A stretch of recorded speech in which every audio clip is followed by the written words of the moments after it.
அனைவருக்கும் வணக்கம். நான் சதுரங்க கிராண்ட் மாஸ்டர் பிரியதர்ஷன் கண்ணப்பன். இது செஸ் கஜா சேனல்.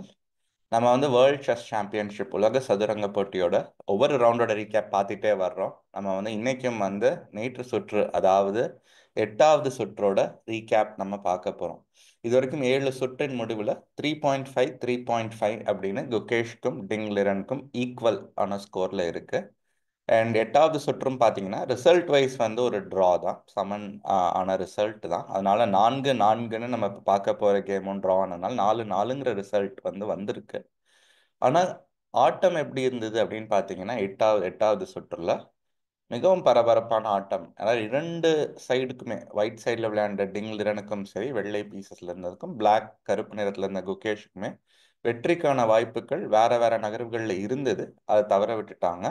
அதனால கொஞ்சம் சுவாரஸ்யமான ஆட்டம். அதில் முக்கியமாக என்ன, நிறைய தப்புகள் இருந்ததுனால சுவாரஸ்யமாக இருந்தது. ஏன்னா வெள்ளை நிறமும் சில வாய்ப்புகளை தவற விட்டதுனால கருப்பு நிற பீசஸ்க்கு ஒரு வாய்ப்பு உருவாச்சு. அந்த மாதிரி நம்ம இந்த 8வது சுற்று ஆட்டம் எப்படி இருந்ததுங்கிறத பார்த்துடலாமா?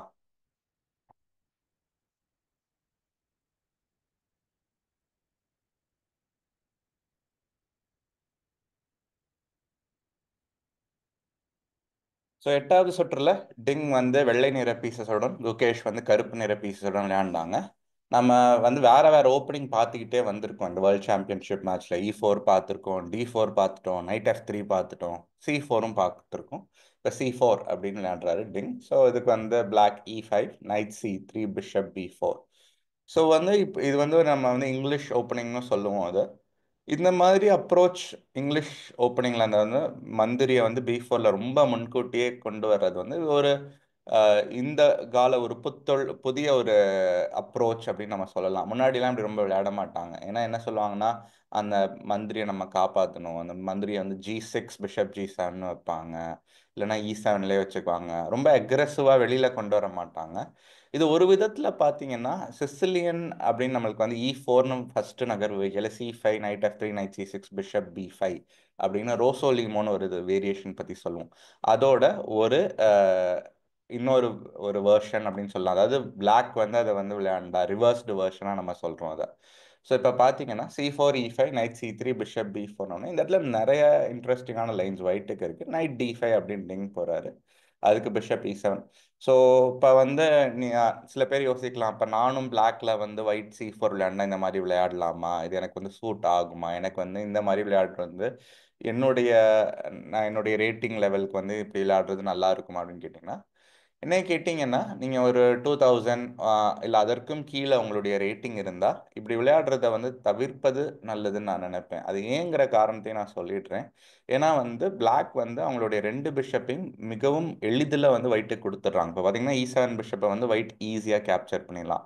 ஸோ 2 பிஷப் அட்வான்டேஜை ஒயிட்டுக்கு ரொம்ப ஈஸியாக கொடுத்துட்டு பிளாக் என்ன சொல்கிறாங்க, I have other ways of counter play, எனக்கு அதற்கு ஈடு செய்யும் வகையில் வேறு அட்வான்டேஜ் எனக்கு இருக்குது, வேறு சாதகமான விஷயங்கள் இருக்குது, அதனால நான் கொடுக்க நான் தயாராக இருக்கேன். ஆனால் நீங்கள் 2000 இல்லை அதுக்கும் கீழே இருக்க ரேட்டிங் புள்ளிகள் இருந்ததுன்னா அந்த கவுண்டர் பிளே உங்களுக்கு புரிஞ்சுக்கிறதுக்கான ஒரு அண்டர்ஸ்டாண்டிங் கொஞ்சம் கஷ்டமாக இருக்குங்கிறது என்னுடைய எண்ண ஓட்டம்.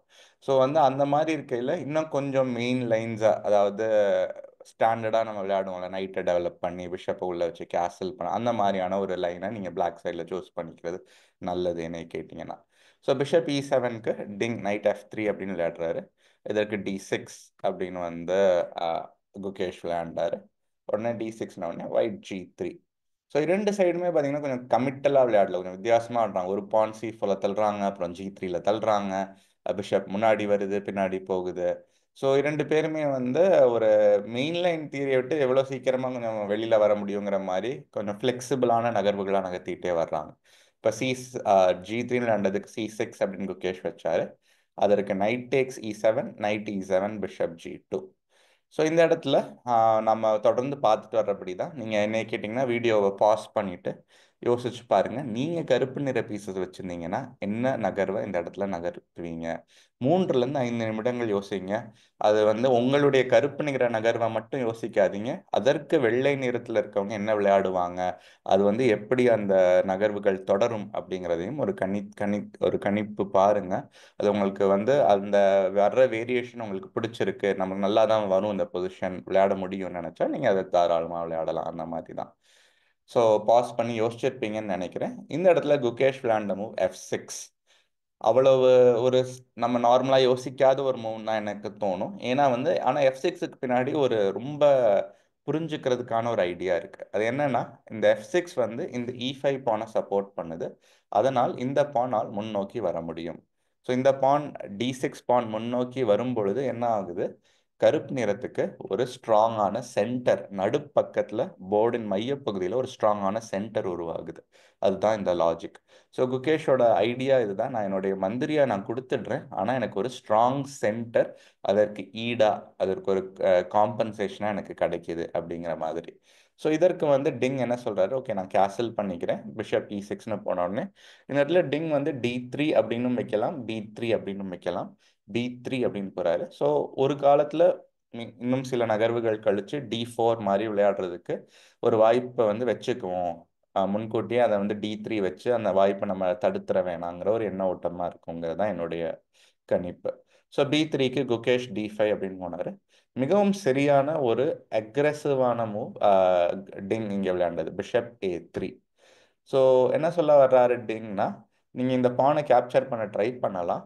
பண்ணுனீங்கன்னா உங்களுக்கு எனக்கு வந்து நிறைய காம்பன்சேஷன் கிடைக்கும். பிஷப் C4ன்னு விளையாடும் பொழுது பொசிஷனை நான் ஓப்பன் பண்ணுவேன் D4 அப்படின்னு. இப்படி ஓப்பன் பண்ணும்போது, அதாவது அந்த போர்டோட நடுப்பகுதி மையப்பகுதி ஓப்பன் ஆகி அப்படி, அதாவது எல்லா பீசஸ் பிஷப்புக்கான மந்திரிகளுக்கான ஆக்டிவிட்டி அதிகமாக ஆகும் பொழுது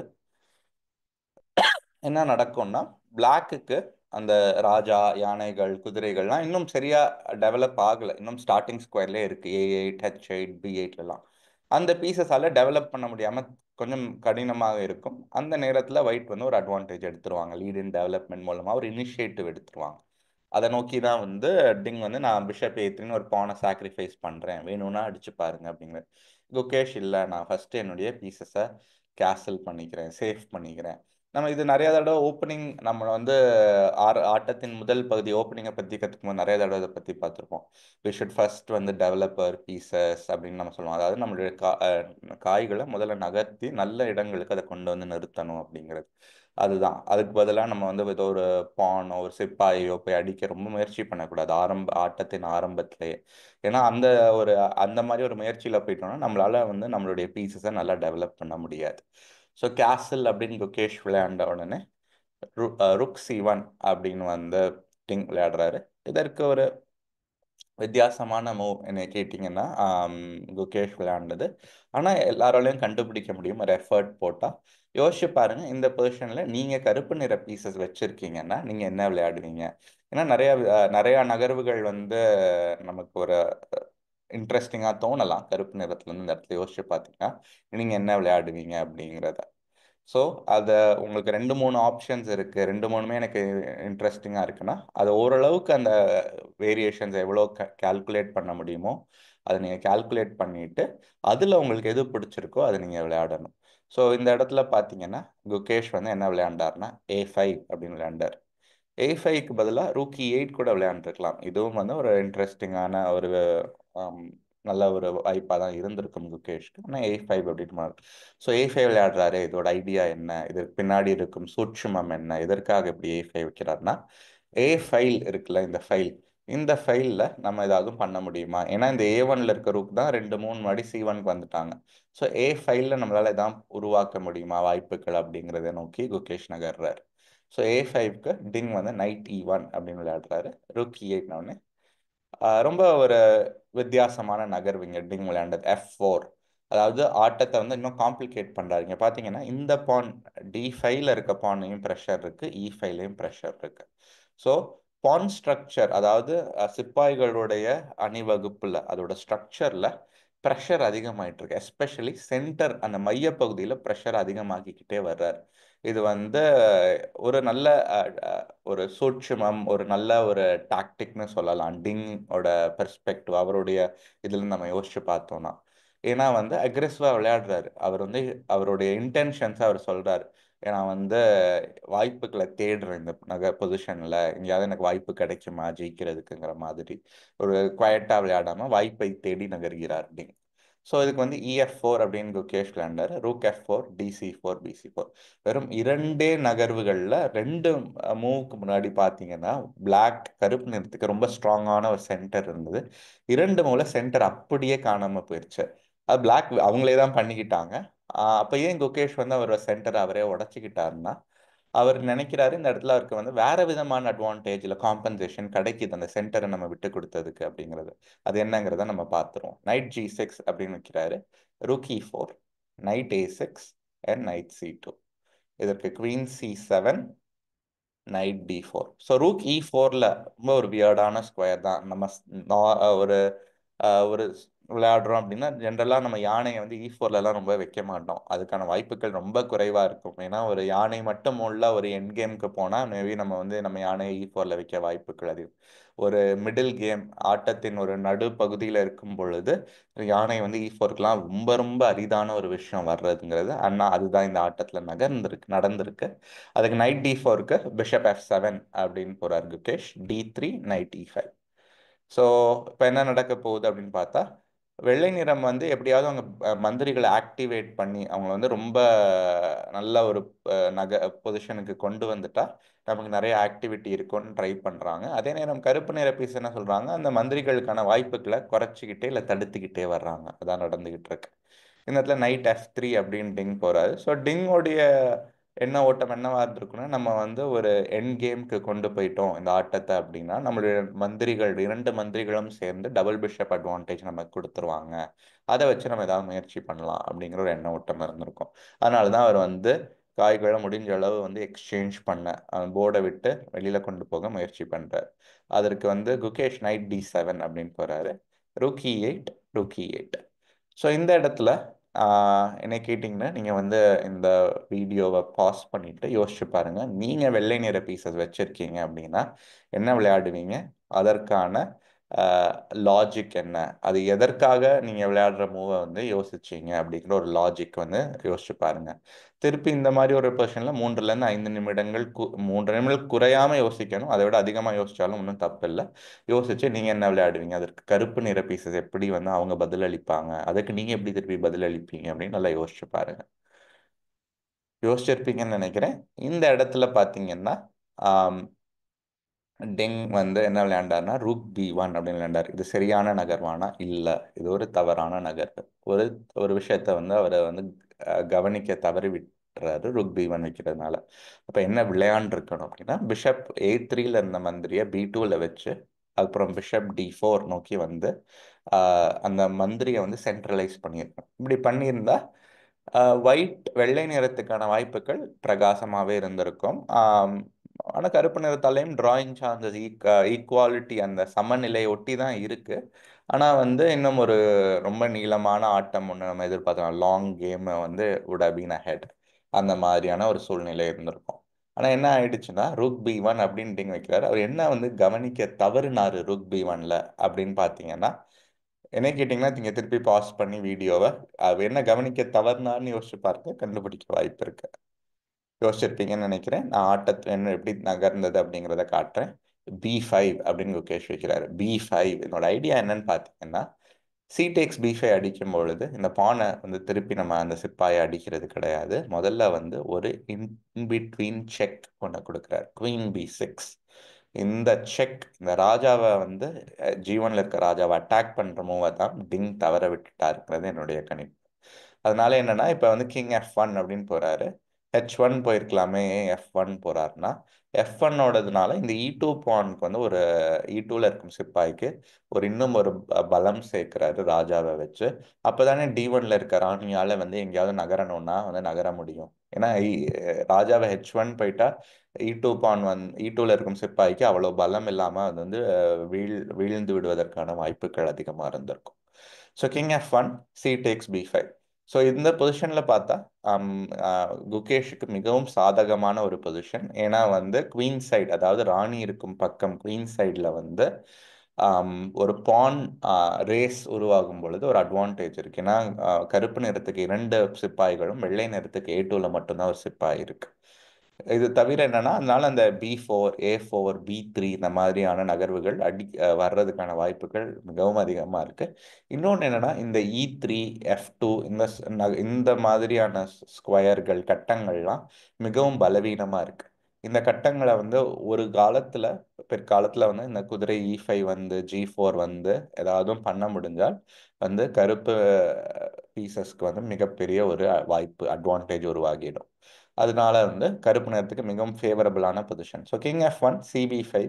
இதற்கு வந்து டிங் என்ன ரியலைஸ் பண்றாரு, ஓகே நம்மளுடைய பொசிஷன் கஷ்டமான ஒரு இதை நோக்கி வந்துட்டோம், நம்ம வந்து இப்போ ஆக்டிவ் டிஃபென்ஸை நோக்கி போவோம் அப்படின்னு பிஷப் B2 அப்படின்னு வைக்கிறார்.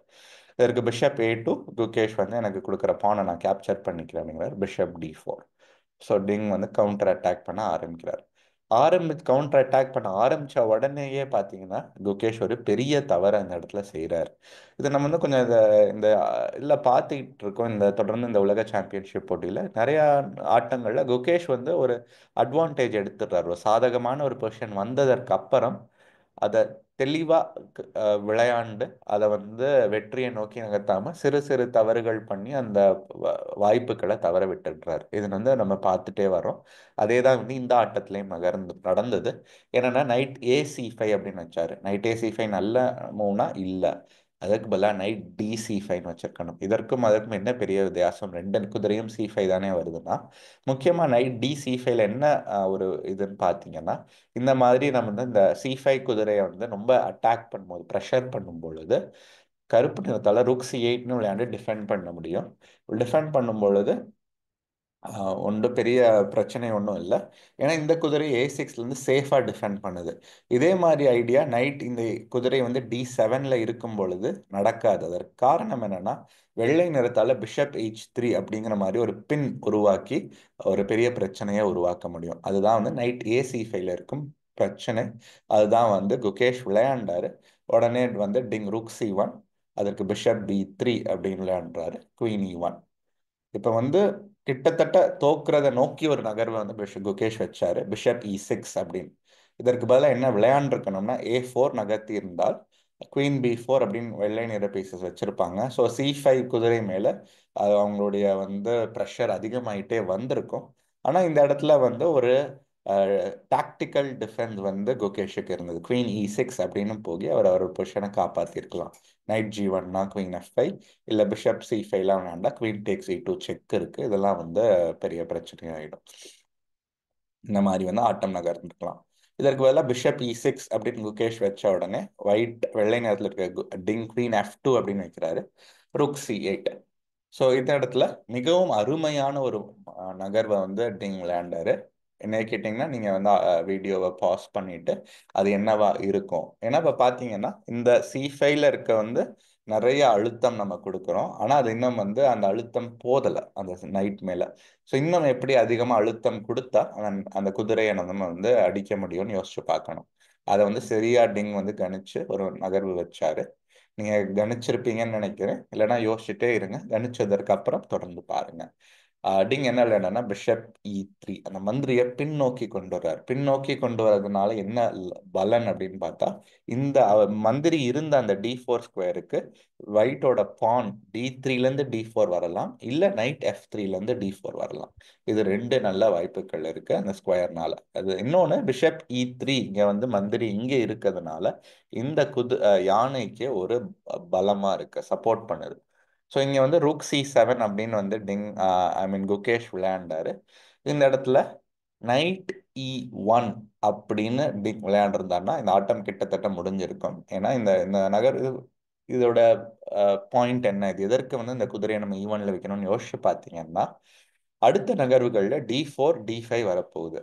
D4 D5 வரும் பொழுது யோசிச்சு பாருங்க. இப்போ வந்து இந்த மாதிரி ஏதோ ஒரு B4 D4 இப்படி ஒரு நகர்வை நம்ம பண்றோம்னா, இந்த யானை வந்து C1ல நைட் E1 இல்லாம இருந்தால் ரூக் டேக் C1ன்னு கருப்பு நிறம் விளையாடுவாங்க வித் செக். ஆனா இப்ப வந்து ருக் C1 விளையாண்டா நம்ம ராணியை அடிச்சிருவோம்.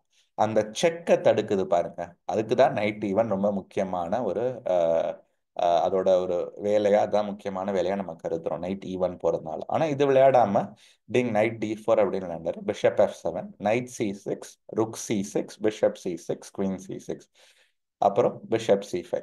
ஸோ நிறைய லாஸ்ட் 2-3 நகர்வுகள்ல நிறைய பீசஸ் வந்து போர்டை விட்டு வெளியில போயிருக்காங்க எக்ஸ்சேஞ்ச் ஆகி. ஸோ இந்த பொசிஷன் நம்ம வந்து இரண்டுமே வெள்ளையும் கருப்புமே சரி, பெரும் ஒரு நேரம் அவங்களுடைய கிளாக்ல இருந்த கடிகாரத்துல இருந்த நேரம் மிக குறைவாக இருந்த 40 நகர்வுகள் இன்னும் வரல, 34வது நகர்வுல இருக்காங்க. என்னைய கேட்டிங்கன்னா வந்து இந்த கேமை வந்து லைவ் கமெண்ட்ரி சொல்லையில நிறைய பேசுனாங்க ஒயிட்டுக்கு வந்து அட்வான்டேஜ் தானே இருக்கு, பிளாக் வந்து கொஞ்சம் கஷ்டப்படணும்னு. அது ஒரு விதத்துல உண்மைதான். ஆனா பிரச்சனை ஒயிட் சைடு வெள்ளை நிறத்துக்கு என்னன்னா, there are no clear targets to attack in black side. நான் என்ன சொல்ல வர்றேன் அப்படின்னா, இப்போ வந்து செஸ்ல வந்து ஒரு கிளியரா நம்ம வந்து எதிரியோட ஒரு பலவீனமோ ஏதோ ஒன்றை வந்து நம்ம வந்து போய் அதை வந்து தாக்கணும்னு நமக்கு வந்து ஒரு குறிக்கோள் இருந்தால் விளையாடுறது ரொம்ப ஈஸி. ஏன்னா அந்த குறிக்கோளை நோக்கி நம்ம ஓடுறோம். குறிக்கோளே இல்லை, குறிக்கோளை கண்டுபிடிக்க முடியலன்னா கொஞ்சம் கஷ்டம். எதை நோக்கி ஓடுவோம்? அதே மாதிரியான ஒரு பிரச்சனை தான் இங்கே இருக்கு. டிங்குக்கு தெரியும் அவருக்கு அட்வான்டேஜ் இருக்குன்னு, குகேஷுக்கும் தெரியும் அவருடைய பொசிஷன் கொஞ்சம் கஷ்டமா இருக்குன்னு. ஆனால் பிரச்சனை என்னன்னா, டிங்குக்கு வந்து நம்ம வந்து எதை நோக்கி இந்த இடத்துல விளையாடணுங்கிற ஒரு ஐடியா கொஞ்சம் கஷ்டமா இருக்கு. ஏன்னா நம்ம வந்து கருப்பு நிறத்தோட ராஜாவை அட்டாக் பண்ண ட்ரை பண்ணணுமா, இல்லை வந்து அந்த குவீன் சைடில் இருக்க பான்ஸ் அட்டாக் பண்ண ட்ரை பண்ணணுமா, இல்லை என்ன பண்ணணும் அப்படிங்கிறது தெரியலை. அதுதான் பிரச்சனை இந்த பொசிஷனில். ஸோ H6 அப்படின்னு குகேஷ் முதல்ல அவருடைய பேக் கிராக் அதை கிளியர் பண்ணி வீக்னஸை கிளியர் பண்ணிக்கிறாரு. கிங் E1 அப்படின்னு ஒரு நல்ல மூவ் டிங் விளையாண்டார். ஆனால் அதை வந்து தொடர்ந்து ஃபாலோ அப் பண்ணாரான்னா அங்கே தான் கொஞ்சம் கோட்டை விட்டுட்டார், இல்லை தவறு பண்ணிட்டாருன்னு நம்ம சொல்லலாம். B4 அப்படின்னு விளையாடும் போது இந்த இடத்துல கிங் D2ன்னு ஆடி இருக்கணும். கிங் E1 வச்சா B4க்கு கிங் D2 ஆடுறது ரொம்ப ரொம்ப லாஜிக்கலாக நமக்கு தோணுது. ஏன்னா இப்போ வந்து இந்த யானைக்கு வந்து ஒரு பலம் கிடைச்சிருச்சு, ராஜா வந்து சப்போர்ட் பண்ணது. அது தவிர என்ன நடக்க போகுதுன்னா, அடுத்து தேவைப்படும் பொழுது ராணியோ இல்லை பிஷப்போ சென்ட்ரலைஸ்ட் ஸ்கொயருக்கு D4க்கு வந்துட்டு ஆக்டிவிட்டி ஜெனரேட் பண்ணுவாங்க. ஆனால் அதை விட்டுட்டு ஒயிட் இருக்கும் டிங் என்ன பண்ணா குவீன் D4 தவறான நகர்வு. இதோட பிரச்சனை என்னன்னா, A4க்கு ராணி இந்த கிங் D2 இந்த மாதிரி குவீன் A4லாம் வந்தா இந்த குவீன் சைடு ராணி இருக்கும் பக்கத்துல பெருசா ஒன்றும் வந்து கருப்பு நிற பீஸால ஒன்றும் பண்ணிட முடியாது. ஆனா குவீன் D4 இப்படி வரும் பொழுது இந்த ஸ்கொயர்ஸ் நீங்க பார்க்குற G2 இல்லை H1 இங்கெல்லாம் பார்த்தீங்கன்னா வெள்ளை நிறத்துக்கு பான்ஸ் எல்லாம் இருக்கு. இதெல்லாம் வந்து சிப்பாய்கள் எல்லாம் கேப்சர், அதாவது அடிக்கிறதுக்கான வாய்ப்புகள் அதிகமா இருக்கு. ஸோ அந்த C6ல இருக்கும் ராணிக்கு வந்து கிங் சைடை நோக்கி வர்றது தான் மிகவும் லாபகரமானது. அதற்கான வாய்ப்பை உருவாக்கி கொடுத்துட்டாரு குவீன் D4 வச்சு. ஸோ நைட் E5 அப்படின்னு குகேஷ் வைக்கிறாரு. மிகவும் சரியான ஒரு ஒரு நகர்வு. கிங் D2, இப்போ கிங் D2 போனாலும் குவீன் G2 வருது. முக்கியமாக நைட் F3 செக் ஒரு ஐடியா இருக்கு, இந்த பானை கேப்சர் பண்ண ஒரு ஐடியா இருக்கு. ஸோ குட்டிங் என்ன சொல்றாரு, நம்ம வந்து ரிப்பீட் பண்ணுவோம், முன்னும் பின்னும் நகர்த்துவோம் குவீனை ராணி அப்படிங்கிறார். So queen G2, queen F2, queen D5 அப்படின்னு 40 நகர்வுகளை வந்து தாண்டிட்டாங்க. இந்த இடத்துல வந்து அவங்களுக்கு அந்த எக்ஸ்ட்ரா டைம் கிடைக்கணும், 40 நகர்வுகள் முடிஞ்சுட்டு அவங்க கடிகாரத்தில் அது கிடைச்சிருச்சு. ஆனால் நம்ம தொடர்ந்து டிங்கோட ஒரு கேரக்டரிஸ்டிக்காக நம்ம பார்த்துக்கிட்டே வர்றோம் இந்த ஆட்டத்தில். இந்த தொடர்ந்து அந்த 8 சுற்றுக்கள்லையுமே நிறைய தடவை வந்து வெற்றிக்கு வந்து கொஞ்சம் புஷ் பண்ணி பார்க்கணுன்னா, வேணாம் நான் வந்து ட்ரா எடுத்துக்கிறேன் அப்படின்னு கொஞ்சம் அந்த ரிஸ்க் டேக்கிங் குறைச்சிக்கிறார் நிறைய இடங்கள்ல. இங்கேயுமே பிஷப் D4 அப்படின்னு விளையாண்டுருந்தா அவருக்கான வாய்ப்புகள் இன்னும் கொஞ்சம் முயற்சி பண்ணியிருக்கலாம் இப்படி விளையாண்டு. இதற்கு பதிலாக அவர் குவீன் D4ன்னு நான் ட்ரா பண்ண ரெடியா இருக்கேன், நீங்க குவீன் G2 வச்சா நம்ம ட்ரா அக்ரி பண்ணிக்கலாம் அப்படிங்கிறாரு குகேஷை. ஆனா இங்கே தான் வந்து குகேஷுடைய ஃபைட்டிங் ஸ்பிரிட், அதாவது நான் வந்து செஸ் உடைய செஸ் மேல இருக்கும் அவருடைய ஒரு ஃபைட்டிங் ஸ்பிரிட்டையும் தொடர்ந்து நம்ம போராடணுங்கிற அந்த எண்ண ஓட்டத்தையும் நம்ம கவனிக்க முடியுது. ட்ரா ஈஸியா எடுக்கலாம், வேணாம் எனக்கு ட்ரா அப்படின்ட்டு இந்த இடத்துல குகேஷ் வந்து குவீன் A2 அப்படின்னு போறாரு. Queen A2, rook C2, queen E6, queen D8, king H7, queen A5. So டிங்குக்கு ஒரு பான் கிடச்சிருச்சு. ஸோ மெட்டீரியல் வைஸ் பார்த்தீங்கன்னா வெள்ளை நிறத்துக்கு ஒரு யானை, ஒரு மந்திரி, ஒரு ராணி இருக்காங்க. கருப்பு நிறத்துக்கு ஒரு ராணி, ஒரு மந்திரி, ஒரு குதிரை. அப்போ மிகவும் சாதகமாக தானே வெள்ளை நிறத்துக்கு இருக்கணும்? அதுதான் கிடையாது. ஏன்னா செஸ்ல வந்து மெட்டீரியல் முக்கியம் தான், அதை விட ஆக்டிவிட்டி ஆஃப் பீசஸ் ரொம்ப முக்கியம். அந்த பீசஸ் நமக்கு இருக்க இப்போ சொன்ன அந்த பீசஸ்லாம் வந்து எங்கே இருக்காங்க, எப்படி இருக்காங்க, நல்ல இடத்துல இருக்காங்களாங்கிறது மிகவும் முக்கியமாக அமையுது. ஸோ இப்போ என்ன சொல்றாரு குகேஷ், எனக்கு வந்து அந்த பான் பி4ல இருக்கிறத நான் முன்னோக்கி கொண்டு வர்றேன், பி3 ருக் சி1 குயின் டி5. ஸோ குயின் பி4 குயின் ஜி2. இப்போ என்ன சொல்ல வர்றாரு, நான் H2 இந்த பானை நான் அடுத்த நகர்வில் அடிச்சுக்கிறேன், அப்புறம் G3 பான் கிடைச்சா நான் சாப்பிட்டுக்கிறேன் அப்படிங்கிற மாதிரி அவர் வந்து குகேஷோடைய எண்ண ஓட்டமாக இருந்திருக்கும். டிங் சொல்றாரு நம்ம எக்ஸ்சேஞ்ச் பண்ணிடுவோம், குயின் எக்ஸ்சேஞ்ச் ஃபோர்ஸ் பண்றாரு. ஆனால் இது வந்து ட்ராவை நோக்கி நகருது, ஏன்னா பி2 ருக் பி1, இந்த இடத்துல பிஷப் A2. ஒரு சின்ன டாக்டிக் இருக்கு அதுக்கு பின்னாடி. அது என்னன்னா ருக் டேக்ஸ் பி2க்கு knight C4 check, king C3, knight பி2, கிங் பி2. 52 நகர்வுகள் இந்த ஆட்டம். ஆம், இந்த இடத்துல வந்து ட்ராக்கு வந்து இரண்டு சைடுமே அக்செப்ட் பண்ணிக்கிறாங்க. ஏன்னா வந்து வெள்ளை நிறத்துக்கு 4 சிப்பாய்கள் இருந்தாலும் இந்த 2 சிப்பாய்களுக்கு மிகவும் பெருசா பலம் எதுவும் இல்லை, E2லையும் E4க்கும். அண்ட் ஆப்போசிட் கலர் பிஷப், அதாவது வெள்ளை நிறத்துக்கான மந்திரி பார்த்தீங்கன்னா கருப்பு நிற ஸ்கொயர்லையும், கருப்பு சைடோட மந்திரி பார்த்தீங்கன்னா வெள்ளை ஸ்கொயர்லையும் இருக்கிறதுனால ஆப்போசிட் கலர் பிஷப்ல இருக்கு.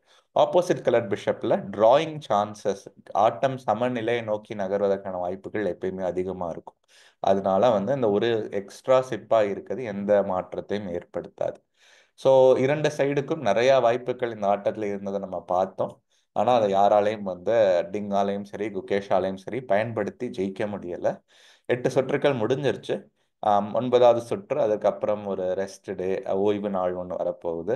கிட்டத்தட்ட வந்து பார்த்தீங்கன்னா இன்னும் 6 சுற்றுக்கள் தான் இருக்கு. ஸோ வந்து இதுக்கப்புறம் வந்து அதிகமாக ரிஸ்க் எடுப்பாங்களா, இல்லைன்னா வந்து டை பிரேக்கருக்கு நம்ம கொண்டு போய்க்கலாம்னு யோசிப்பாங்கன்னா, டை பிரேக்கருக்கு மேட்ச் ஒருவேளை போச்சுன்னா அது டிங்குக்கு சாதகமாக அமையும். ஏன்னா டிங் வந்து ஒரு பெட்டர் ரேப்பிட் ஃபாஸ்டர் டைம் கண்ட்ரோலில் குகேஷை விட நல்லா விளையாடக்கூடிய ஒரு பிளேயர். ஸோ வந்து நம்ம வந்து டிங் என்ன நினைப்பாரு, நம்ம எப்படியாவது 14 கேமில் வந்து 7-7 அப்படிங்கிற ஸ்கோரில் கொண்டு போயிட்டு ரேப்பிடில் பார்த்துக்கலாம் அப்படிம்பாரு.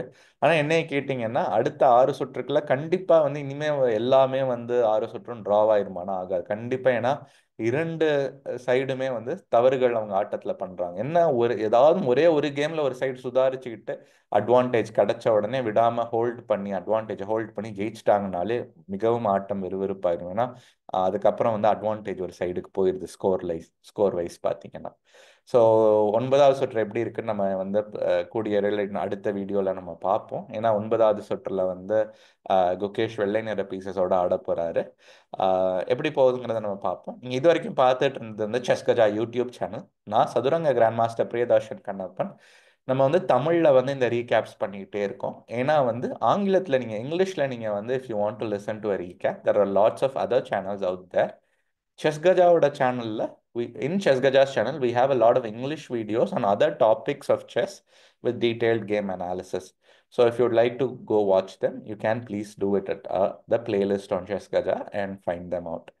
ஸோ செஸ்கஜா வந்து ஒரு ஆன்லைன் செஸ் அகாடமி. அது வந்து நாங்கள் வந்து 20 நாடுகளில் இருக்கும் குழந்தைகள் பெரியவர்கள் எல்லாருக்குமே வந்து நாங்கள் சதுரங்கம் சொல்லி கொடுத்துட்ருக்கோம். ஸோ நீங்கள் வந்து செஸ்கஜாவுடைய யூடியூப் சேனல் மட்டும் இல்லாமல் எங்களுடைய சோஷியல் மீடியா பேஜ் இல்லை chessgaja.com வெப்சைட் போய் பார்த்தீங்கன்னாலும் எல்லா ரேட்டிங், அதாவது நீங்கள் வந்து இப்போ தான் முதல் தடவை செஸ் கற்றுக்கணுன்னாலும் சரி, இல்லை நீங்கள் ரொம்ப ஸ்ட்ராங்கான ஒரு பிளேயர் ஆகணும், ஜிஎம் மாதிரி ஆகணும்னாலும் உங்களுக்கு கற்றுக்கிறதுக்கான கிளாஸஸ் செஸ் கஜால இருக்குது. அது வந்து குரூப் கிளாஸாக இருக்கலாம், ஒன் கிளாஸாக இருக்கலாம், வந்து நிறையா விதமான ஆப்ஷன்ஸ் உங்களுக்கு இருக்குது. நீங்கள் செஸ் கஜா வெப்சைட்டை போய் பாருங்கள். நன்றி, வணக்கம்.